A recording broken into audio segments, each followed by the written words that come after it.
বুঝি এবার। আরে ধরলেই তো শুনলে, ওটা কি শব্দ? বন থেকে আসছে মনে হয়। এত অদ্ভুত।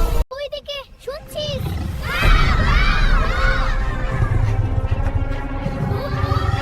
বাবু চল।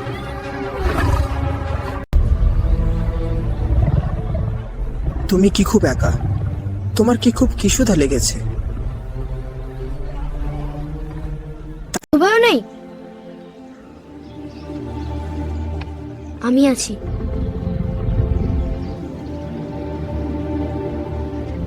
ভালো লাগছে তো?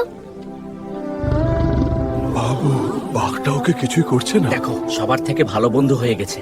মনে হচ্ছে ছেলেটাকে পাহারা দিচ্ছি। পরের দিন বাবু আবার মাঠে এল, বাঘও এল, কিন্তু এবার বাঘ কাউকে ভয় দেখাল না। সে শান্তভাবে গাছের নিচে বসে রিল। ভালো মন্দুত করেন, বাঘ বাচ্চাদের পাহারা দিত, রাতে গ্রাম রক্ষা করত। কেউ বনে হারিয়ে গেলে বাঘ থাকে পথ দেখিয়ে আনত। বিনিয়ে প্রাণীটার গর্জনে এর দিন ঘর কাম্পত, তার গলায় আজ মধু গড়গড় শব্দ। ভালোবাসা ম্যাইটার কোলে হেলে পড়ে বাঘটার চোখ। আগে অনেক প্রাণদের করণ বন্ধুত্ব চলতে থাকলো, একটা গল্প হয়ে, একটা শিক্ষা হয়ে, সবার হৃদয়ে।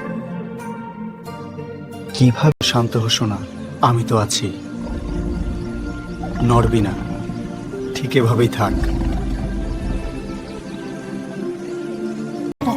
ওকে কিছু করছে না। দেখছো? জেন পাহারা দিচ্ছে ওকে। ভালো ছিল, ঠান্ডা কালার, মরার বদলে বাঁচিয়ে